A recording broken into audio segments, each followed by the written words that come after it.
Stockpiled by Slimebeast.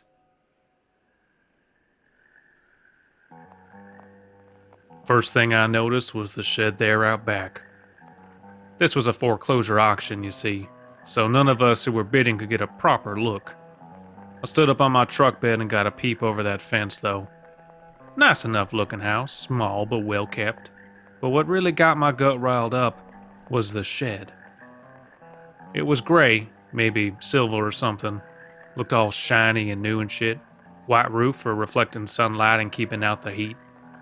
There was some kind of engine next to it, so I figure it's got air conditioning, or it's a freezer or whatnot.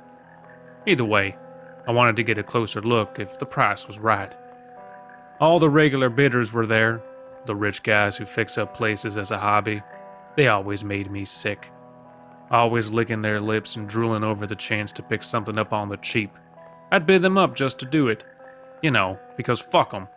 Fat cat bastards always trying to get fatter. Well, I guess the house not looking like much was a check mark in my favor. When all was said and done, them red-faced fat boys in their suits and ties up and quit. None of them even bothered to sneak a look at the place, because they were all jaded and just love to act like they've seen it all. You could pull a canoe out their ass and they'd act like it happens all the time. I'm not like those folk. I just wanted a place for my family. The market was good, but not good enough for someone in my situation. So I started hanging out at these auctions to see what I might be able to find. A man learns some new tricks when his wife and daughter are living out of a hotel room at the Roach Crap Inn. Before I even call back to the wife and tell her I finally struck pay dirt, I gotta check out that shed. Looked the same up front as it did far away, silvery and shiny and all that. Real pretty. The engine looked simple enough, I could fix it if it was broken. I'm handy like that, just about all I'm good for most days.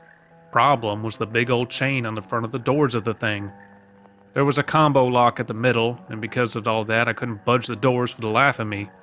So, after all that frothing at the mouth to see what this thing was, there I am with my thumb up my ass. By the time I brought the wife and the kid around, I had a nice pair of bolt cutters on loan from Uncle Jep. Yeah, that's Jeff, with P's where the F's ought to be. Don't ask me why. Nobody ever gets to the bottom of that shit. While the girls are inside unpacking and prettying up the place like girls do, I'm out there cutting off the chains and breaking into that fucking shed. The inside's nothing too special, but I can tell it's for sure a stockpiling shed. Refrigerated, lots of shelf space, all that. Pretty sweet. It's like having a walk-in freezer, and the only problem is you gotta walk your ass out the back door of the house whenever you need something. It figured that the whole damned thing was empty. I want to say empty, but there was one can on a shelf. Just this tin can, all bloated and shit like something inside's gone bad. The label on it was black, pure black. Like the whole thing got inked over at the factory. Seemed odd for everything to be gone except for that one can, but there you go. I took it out with me and threw it against a rock just to see what was inside. Could have been peaches, could have been dog food. I wasn't sure I'd be able to tell the difference, old as the thing looked. Here's what really got me scratching my head though. When I threw this can here against that rock there, it exploded all up. I don't mean like a big fire explosion and whatnot, but a wet and gooey explosion, like there was just so much black, rancid shit in there that the slightest jolt just blew everything on out. It was like that there little can up and blasted this big old violent diarrhea shit all over the yard and all over me. Took a few showers before I couldn't smell it on me no more, and even then, the girls said they could still tell. Well, weird is weird and all, but it wasn't exactly the most miraculous thing I'd seen since childbirth, you know. Tried to clean the crap up, but after a while the rain and the critters took more of it than I got off the grass. So, we stocked the shed up real nice. A few trips to Costco and shit like that, and we've got enough of a stockpile to survive the rapture. I mean, let's be honest. The girl's going up, but me and the wife got our quirks. We didn't put in nothing that needed no refrigerating though. Just shit like cans and bags of this and that. Stuff that keep, you see. Every so often the wife'd go out and retrieve something, but other than that I didn't pay much never mind to the shed no more.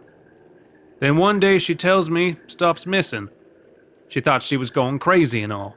Didn't know what all was going up in there, but she'd been counting everything out to see if she was right, and now a couple of things disappeared overnight. I figured right away that we got mining neighbors. You know, what's yours is mine and what's mine is mine. I put that chain right back on the doors and slammed on my own padlock. Put my shotgun by the bedroom door just in case. Still, stuff's missing. This over here, that over there. Just random shit is there right up until the point it isn't. That's when the wife starts making some real shitty food. I mean, just insane shit that makes you feel like you're going to go blind. I didn't say nothing at first, just powered through it.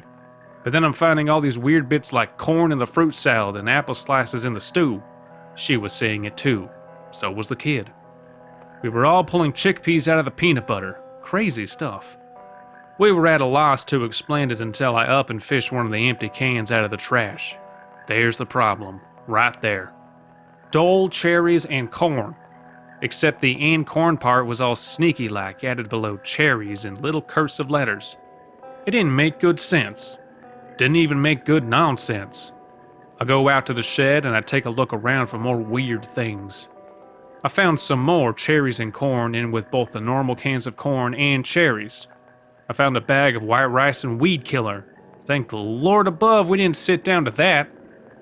There had to be 4 different things all mixed up and ruined like that. All I could figure was we knew we didn't buy this stuff, so somehow everything's getting screwed around and put together.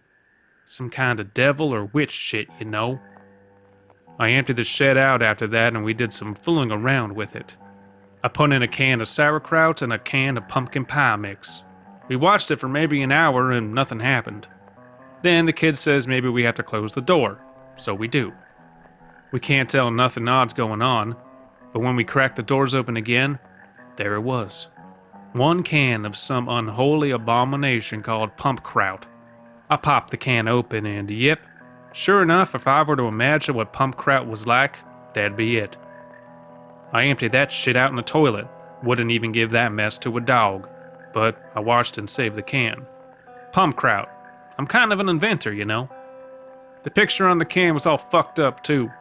It was just this weird amalgam of sauerkraut and pumpkin molded together in this shitty pie that made you sick even to look at it. We put a lot of stuff together in the shed, purely for shits and giggles. Peas and oranges, green beans and mincemeat, any combination we could think of, we did it. I think the wife and I were more into this than the kid was, because we were plumb confused, but the kid seemed like this wasn't anything special after a while. I guess kids take this stuff for granted, you know, magic and all. I put in a hammer and a pair of pliers and got something. Don't even know what you'd call it, but I know it isn't good for jack shit no more. We didn't use the shed again after that. Left off the lock and chain more often than not because there wasn't nothing to steal. Storing anything was a complete waste. When I talked to this guy in town about it, he didn't believe me nohow, but said it sounded like... What was it he said? He figured the shed was trying to resolve everything to one. He said if we kept stuffing shit in there, the shed would just keep trying to make it all go down to one thing. One ultimate singularity. Whatever the fuck that is. Fucking town geeks. Didn't think much about the shed, you know, other than remember not to leave anything in it. We were happy in the house, a bit run down and in need of some fixing up. But like I said, I'm handy. The kid even made some friends. Local boys from just up the road a piece. 2 little knuckleheads that were always getting into trouble and cussing whenever they thought I wasn't around to hear. I had to remember them by hair color, because otherwise they were like twins from different parents. The blonde kid is Rick and the redhead is Daryl. No way, no how am I allowed to call them Goldie and Rusty, my daughter's orders. I told the kid not to tell them about the shed. Heaven knows what they'd stick in there. Chewed gum and a dead squirrel or whatever crazy shit kids do. Now, my girls, they're everything to me. I trust both of them with my life, and except for a couple missteps, the kid's word has been gospel. When she promised not to show those boys that shed, I slept easy and never doubted it. Frankly, I should have realized I didn't have all my bases covered. I was sitting out in the yard one day, just filling my insides with beer while the sun toasted my outsides brown. That was when I heard my daughter's voice.